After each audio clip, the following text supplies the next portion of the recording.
নমস্কার বন্ধুরা, good morning, welcome back to my channel Moumita simple lifestyle পরিবার। তোমাদের অনেক অনেক স্বাগত, অনেক অনেক ভালোবাসা জানিয়ে আজকের ব্লগটা শুরু করছি বীরভূম জেলার একটি ছোট্ট গ্রাম থেকে। আশা করি তোমরা সবাই ভালো আছো, আমরাও ভালো আছি মোটামুটি, ঠাকুরের আশীর্বাদে, তোমাদের আশীর্বাদে। তো দেখো, আমি সকালে এখন বাজে হচ্ছে 11টা, স্নান টান করে পুজো টুজো করে তারপর চলে এসেছি ভাত বসাতে। তো ভাত বসাতে এসেছি আর রিতিশাকে হচ্ছে স্নান করিয়ে দিলাম, আমিও স্নান করে নিয়েছি। বাবা বাজারে গিয়েছে, রিতিশের বাবাও তো অফিস চলে গিয়েছে। তো আমাদের মুড়ি টুড়ি খাওয়া হয়ে গেছে সবারই। তো এখন ভাতটা বসিয়ে দিচ্ছি। আর আজকে হচ্ছে একবেলার রান্না করব। তো রান্নার আইটেম মোটামুটি একটু আজকে বেশি আছে, তো সেই জন্যে একটু দেরিও লাগবে। তো চলো বসিয়ে নিই। এই দেখো, ভাতটা বসিয়ে দিলাম, চাল দিয়ে দিলাম, দিয়ে এবার বাকি রান্নাগুলো কি কি হবে সেগুলো দেখাই তোমাদেরকে। এই যে লাল শাক হবে, আর বাঁধাকপির তরকারি হবে মাছের মাথা দিয়ে, আর নিম পাতা দিয়ে আলু আর সজনের ডাঁটা ভাজা হবে, আর হচ্ছে এই যে মাছের মাথা দিয়ে বললাম না বাঁধাকপির তরকারি হবে, ছোটো মাছগুলো ঝাল দেওয়া হবে। তো আমি প্রথমেই দিয়ে দিয়েছি হচ্ছে রসুন, শুকনো লঙ্কা, 5 ফোড়ন, এগুলো তেলের উপর ফোড়ন দিয়ে দিয়েছি। এবার হচ্ছে শাকটা বসিয়ে দেবো, আর একদিকে ভাতটা ফুটছে, 1 ফুট করে নামিয়ে রাখবো, জানোই তো তোমরা প্রতিদিন নামিয়ে রাখি। এই দেখো শাকটা, তো কড়াইটাতে একটু আঁটতে চাই না, মানে প্রথমে তো একটু শাকটা বেশি লাগে, তারপর তখন একটু ঢাকা দিয়ে দিলে তখন আবার হেঁজে যায়, তখন ঠিক হয়ে যায়। তো চলো ওটা হতে থাক শাকটা, আমি ততক্ষণে পেস্টটা বানিয়ে নিই। দেখো মিক্সিতে রেডি করে নিয়েছি, আমি এবার বানিয়ে নেব পেস্টটা।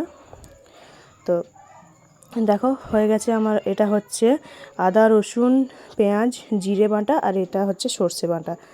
তো এদিকে রেডি হয়ে গেল আমার পেস্ট, আর এদিকে দেখো শাকটাও হেঁজে গেছে অনেকটাই। তো চলো ভাজা ভাজা করে নিই। আর এটাতে দিয়েছি হচ্ছে লবণ, মিষ্টি আর হলুদ, সবই দেওয়া হয়েছে। তো দেখো কতটুকু হয়ে গেছে, আর প্রথমে দিলাম তখন 1 কড়াই মনে হচ্ছিল। তো চলো শাকটা রান্না হয়ে গেল আমার। তারপর এই যে বসিয়ে দিয়েছি, একটু মানে জল দিয়ে ভাপাতে বসিয়ে দিয়েছি আলু আর হচ্ছে সজনের ডাঁটা। তো আমার নিম পাতা দেওয়াটাও রেডি হয়ে গেল, এটা নামিয়ে রাখি। এবার কড়াইতে তেল দিয়ে দিয়েছি, দিয়ে এবার মাছটা ভাজবো। অনেকটাই দেরি হয়ে গেল গো জানো, কারণ মাছটা অনেকক্ষণ কেনা হয়েছে, তো ভয় লাগছে যে নষ্ট না হয়ে যায়। তো তাড়াতাড়ি করে চলো ভেজে নিই, আগে মাথাগুলো ভাজবো, তারপর ছোট ছোট মাছগুলো ভাজবো। এবং গরম হয়ে গেছে কড়াই, এই যে মাছ দিয়ে দিলাম 2টো মাথা। আর এই ননস্টিকের কড়াইটাতে জানো তো মানে কম তেল লাগছে জানো, সব কিছুতেই, সব রান্নাতেই। তো আমার মাছটা ভেজে রাখা হয়ে গেছে ওটাও, আর ছোটো মাছগুলো ভেজে নিয়েছিলাম। তো এটা সর্ষে দিয়ে টমেটো দিয়ে ঝাল দেওয়া করে নিচ্ছি। আর 2টো মাছ ছোট ভাজা রেখেছি, কারণ মেয়ে খাবে। আর এটাও হয়ে গেল, এবার নামিয়ে দেবো। তো এবার দিয়ে দিয়েছি আমি মশলাটা কষাতে দিয়েছি, কষানো হয়ে গেছে। এবার আস্তে আস্তে বাঁধাকপিগুলো দিয়ে দেবো এটাতে। আর আমি বাঁধাকপির তরকারি করলে আলাদা করে বাঁধাকপিটা ভাজি না, মশলাটা কষানো হয়ে যায়, দিয়ে আস্তে আস্তে বাঁধাকপিটা দিয়ে তারপর কষাতে শুরু করি। তাহলে মোটামুটি ভালো হয় খেতে, খারাপ হয় না কিছু না। আর আমাদের যেহেতু অল্প, অনেকটা পরিমাণ হলে আলাদা আলাদা ভাজতে প্রয়োজন হয়, কিন্তু আমি এমনিভাবেই করি, তো খারাপ হয় না। দেখো আমার মোটামুটি কষানো হয়ে গেছে। এবার ওই ভেজে রাখা মাথাটা গুঁড়ো করে দিয়ে দেবো, একটু জল দিয়ে দেবো, আর এদিকে ভাতটা বসিয়ে দিয়েছি। 1 ফুট হলেই নামিয়ে দেবো, তবে ভাতটা হয়ে যাবে। আর এদিকে বাবা চলে এসছে, বাবা নিয়ে এলো হচ্ছে পটল আর ভেন্ডি বাজার থেকে কিনে। তো ধুয়ে ওখানে রেখেছি জল ঝরানোর জন্য, তারপর ফ্রিজে ভরবো। আর এদিকে তেঁতুল চটকিয়ে নিচ্ছি আমি, কারণ হচ্ছে মাছের মাথা একটা দিয়েছি, তো অতটা লাগলো না, বড় মাথা তো সেই জন্য একটা দিয়েছি। তো এই মাথাটা কি করব, শুধু ভাজা খেতেও চাইবে না, তো একটাই মাথা, তো এই তেঁতুল দিয়ে টক মিষ্টি ঝাল করে দেবো। তো বাঁধাকপির তরকারিটা হতে থাক, একটু জল দিয়েছি যেহেতু আলুটা সেদ্ধ হবে, আমি জলটা নিয়ে আসি বাইরে থেকে। তো দেখো হয়ে গেছে আমার এদিকে বাঁধাকপির তরকারি। নামানোর সময় এবার একটু ঘি দিয়ে দিচ্ছি, আর গরম মশলা দিয়ে নামিয়ে দেবো, তাহলে ওইদিকে অনেকটা রান্না হয়ে যাবে। এখানে ঘিয়ে কৌটোটা রেখে দিলাম। দেখো বাঁধাকপির তরকারি হয়ে গেছে, আর খুব সুন্দর গন্ধ বেরিয়েছে বন্ধুরা, জানো তো। এই যে একটু কাঁচা লঙ্কা, শুকনো লঙ্কা ফোড়নে দিয়ে দিয়েছি, একটু ঝাল মিষ্টি টক সবই হবে। তো এবার দিয়ে দেবো হচ্ছে তেঁতুলের জলটা, একটু ফুটে যাবে, আর একটু জল অ্যাড করব আমি, কারণ একটু ফুটবে তবেই ঢুকবে, মানে মাছের মাথার ভেতরে একটু ঢুকবে। তো গরমের দিনে এরকম করে মানে চাটনি চাটনি ব্যাপার করে খেতে খুব ভালো লাগে জানো তো মাছের মাথা। তো মাছের মাথাটা দিয়ে দিলাম, একটু ফুটে যাক, তবে তেঁতুলটা রসটা ঢুকে যাবে ভেতরে। আর এটাতে দিয়ে দিলাম হচ্ছে আমি, দেখো অনেকটাই টেনে নিয়েছি জলটা, লবণ দিয়েছি, চিনি দিয়েছি, আর ঝালটাও হবে, অনেকটাই লঙ্কা দিয়েছিলাম দেখতে পেয়েছিলে। আর নামানোর সময় এই যে ভাজা মশলা যেটা করে রাখি বাড়িতে সেটা দিয়ে দিলাম একটু, এবার নামিয়ে নেব। একদম চাটনি হয়ে গায়ে লেগে গেছে আর খুব সুন্দর মানে ব্যালেন্স হয়েছে ঝাল মিষ্টি লবণটা। তো নামিয়ে নেব এবার, তাহলেই রান্না কমপ্লিট। দেখো এক ঝলক তোমাদেরকে রান্নাটা দেখিয়ে দিই। এই যে এদিকে আছে বাঁধাকপির তরকারি, মাছের ঝাল দেওয়া, এদিকে মাছের মাথার টক তেঁতুল দিয়ে, এদিকে আলু তুলে রেখেছি, মেয়ে বলেছিল নিম দেওয়ার আগে তুলে রাখবে, তো সেই জন্য আর নিম পাতা নিম দিয়ে ভাজা আলুটা, এটা মাছ ভাজা শাক ভাজা। তো বাবার খাবারটা বেড়ে নিয়েছি, এখনও রীতিশা প্রাইভেট থেকে পড়ে আসেনি, তো ও আসুক তারপর তখন খাবো। তো বাবা বসে গিয়েছে, বাবাকে দিয়ে আসি চলো। রেডি করে নিয়েছি বাবার, আমারও এখন খিদে পাইনি, মেয়েটা আসবে তবেই তো খাবো, আর খিদেও সেরকম পাইনি। এই যে বাবা বসছে, বাবাকে দিয়ে দিই খেতে। মোটামুটি 1:45 মতো বাজে এখন, আমার এইমাত্র রান্না হলো, এবার আমি গুটাগাটি করব রান্নাঘর। পুরো 2টো বাজে বন্ধুরা, রান্নাবান্না করতে, রান্নাঘর পরিষ্কার করতে, আর বাবা ওখানে খাচ্ছে। তো আমি এই যে রুমে এসে বসলাম, আর এই যে জল নিয়ে বসেছি, জল খাবো একটু, অনেকক্ষণ থেকে জল খাইনি, ভুলেই গেছিলাম।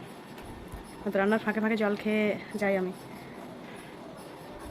আঙ্গুর বের করেছিল তো রীতিশা, দিয়ে আঙ্গুর খেলো আর কলা খেলো। আগে একটু মুড়ি খেয়েছিল সকালেই, অনেকটা সকালে 8টা সাড়ে 8টার দিকে। তো সেই কারণে ও যখন প্রাইভেট গেল তখন কলা খেলো আর আঙ্গুর খেলো। আমি বললাম যে ভাত খেয়ে খাবি, তো বলছে না আমি এক্ষুনি খাবো, আঙ্গুর ভালোবাসছে। তো সেই জন্য খেয়েছে, তখন ওই আঙ্গুর কয়েকটা মুখে দিয়েছিলাম, খেয়েছিলাম, ওই খেয়েই আছে। তার আগে মুড়ি খেয়েছিলাম, তখন খেয়েছিলাম। তো এখন চলো জলটা খেয়ে নিই একটু। রিক্সার পাপাও আজকে আসেনি, রেস্ট টাইম 1টা থেকে 3টেতে কই কে জানে। ফোন করলাম, তা বলছে এখন একটু ব্যস্ত আছি, পরে যাবো, তো বললাম। আর রীতিশা এখনও আসেনি প্রাইভেট থেকে, ওর বৌদির কাছে প্রাইভেট পড়তে গিয়েছে, আসুক তারপর খাবো। রীতিশা এলেই খাবো, ওর বাবার অপেক্ষায় বসে থাকবো না। আর যদি চলে আসে রীতিশা আস্তে আস্তে, তো একসাথে খাবো সবাই মিলে। তো বন্ধুরা আমাদের খাওয়া দাওয়া হলো, আর আমরা খেতে বসেছি, দিয়ে রীতিশার পাপা এলো, তো ওকেও দিয়ে দিয়েছি, 3জনাতেই খেয়ে নিলাম। খেয়ে নিয়ে তোমাদের সাথে একটু কথা বলতে এলাম। তো অনেকে জানতে চেয়েছো আমার 7 মাসে স্বাদ হবে কি হবে না, আমার 7 মাস চলছে যেহেতু। তো না গো, স্বাদ হবে না, কারণ এই বাড়িতে, আমার শ্বশুর বাড়িতে মানে স্বাদ দেওয়া নিয়মটা নেই। কারণ আমি জানতে পারলাম হচ্ছে আমার প্রথম যখন বাচ্চা হয়, মেয়ে যখন হয়, তখন আমার বাবা মা এই বাড়ির বাবাকে জিজ্ঞেস করেছিল, শাশুড়ি মা তো ছিল না, তো বাবাকে জিজ্ঞেস করেছিল শ্বশুরমশাইকে যে স্বাদ দেওয়া হবে কি হবে না। তো সেটা তো স্বাদ দেওয়া হলে বাবার বাড়ি থেকে স্বাদ নিয়ে আসতে হয়। তো তখন বলেছিল যে না, এই বাড়িতে সেই নিয়মটা নেই, স্বাদ দেওয়ার নিয়ম নেই। এমনি মানে ব্যাগে ট্যাগে এনে এমনি খাওয়ানো যায়, কিন্তু ওইভাবে অনুষ্ঠান করে নিয়ম পালন করে স্বাদ খাওয়ানো হয় না এখানে। আর আমাদের বাবার বাড়িতে হয়, বাবার বাড়িতে যদি মানে নিয়েও আসা হয়, আবার দিতেও যাওয়া হয়। আর এই বাড়িতে নিয়ম নেই, তো যেখানে নিয়ম নেই সেখানে তো করা যায় না। সেই জন্য আমার প্রথম বেবির বেলাও হয়নি, স্বাদভক্ষণ করা হয়নি। আর কি বলতো, ওই বাড়িতে মা বলছে এই বাড়িতে যদি এসে থাকতিস তাহলে একদিন নিয়ম মানে আমাদের নিয়মে ওখানে খাই দিতাম একদিন। তা আমি বলছি ওই বাড়িতে আমি আর ইচ্ছে করে যাবও না, অত দূর যেতে যেতে আমি আধমরা হয়ে যাব বাসে ট্রেনে, তো আমার স্বাদ ভক্ষণ করার কোনো নাই, ইচ্ছেও নাই। আর আগেকার যুগে মানে যখন অত চিকিৎসা ব্যবস্থা ছিল না, ওষুধ ডাক্তার এসব কিছু ছিল না, তখন মানুষকে, মহিলাদেরকে স্বাদ খাওয়ানো হতো, যে তারা মা হতে যে বাচ্চা হতে যে অনেক মহিলা মারা যেত, এইখান থেকেই মানে স্বাদটা উঠে এসছে। সেই জন্যেই তাদেরকে নিজেদের পছন্দের খাবার দাবার রান্না করে খাওয়ানো হতো। তো সেইখান থেকে দিচ্ছে বাবা বলছে ওগুলো না দেওয়াই উচিত, না করাই উচিত। তো এখনকার মানুষ কি করছে, এখনকার মানুষ হচ্ছে স্বাদটাকে বাচ্চা হওয়ার আগে একটা অনুষ্ঠান হিসেবে সেলিব্রেশন করছে। তো করতেই পারে সবাই, সেই ভেবে তো আর করছে না যে না কিছু হয়ে যাবে, সেইভাবে করছে না। এখনকার মানুষ অনুষ্ঠান করে ওটাকে আনন্দ উপভোগ করছে। তো আগেকার মানুষের এই ধারণা থেকে এই স্বাদ কথাটা উঠে এসেছিলো। তো সেই ক্ষেত্রে রিক্সা বাবা বলছে ওগুলো দেওয়া উচিত না। তো যাই হোক, আমাদের বাড়ির ব্যাপারটা আমি বলে দিলাম যে আমাদের বাড়িতে নিয়ম নেই স্বাদ খাওয়ানোর। তো পছন্দের রান্না যা যা পছন্দ হচ্ছে খেয়ে নিচ্ছি, ব্যাস, আবার স্বাদ খাওয়ানোর নতুন করে দরকারটা কি।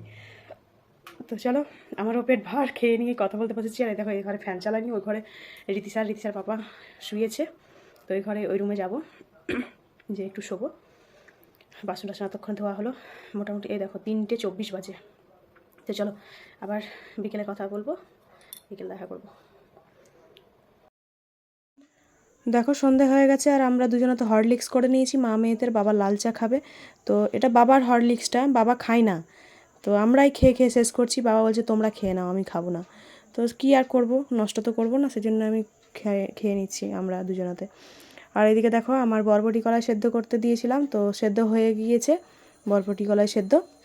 আর বেগুনগুলো একটু গলে গলে গিয়েছে, দেখো আলু দিয়ে বরবটি কলাই দিয়ে সেদ্ধ করে নিয়েছি। তো এটা দিয়েই মুড়ি খাওয়া হবে রাত্রে। আজকে রুটি টুটি করলাম না কিছু। তো এটা আমি সন্ধে জ্বালার আগেই বসিয়েছিলাম, তো সন্ধেও জ্বালতে পাইনি। আর এই দেখো প্রেশার কুকারটা মেজে নিয়েছি আমি, আর হচ্ছে ঢাকা দিয়ে দিয়ে, এটা গরম আছে অনেকটাই।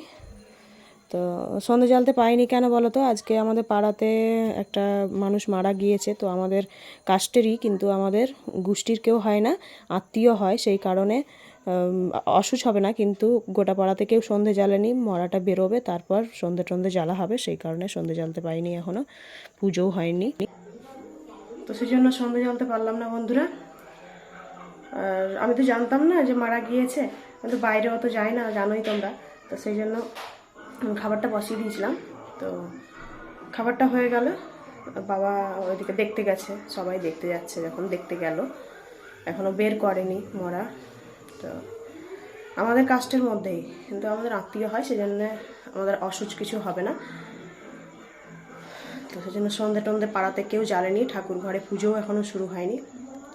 তো বন্ধুরা আজকের মতো কাজও শেষ, ভিডিও শেষ আজকের মতো, এখানেই শেষ করছি। ভালো থেকো তোমরা, সুস্থ থেকো, সাবধানে থেকো। দেখা হচ্ছে পরের একটা ভিডিওতে পরের দিন। টাটা সবাইকে। আর সবাই লাইক করো, কমেন্ট করো, সাবস্ক্রাইব করো নতুন যারা আছে চ্যানেলে। Tata, bye bye.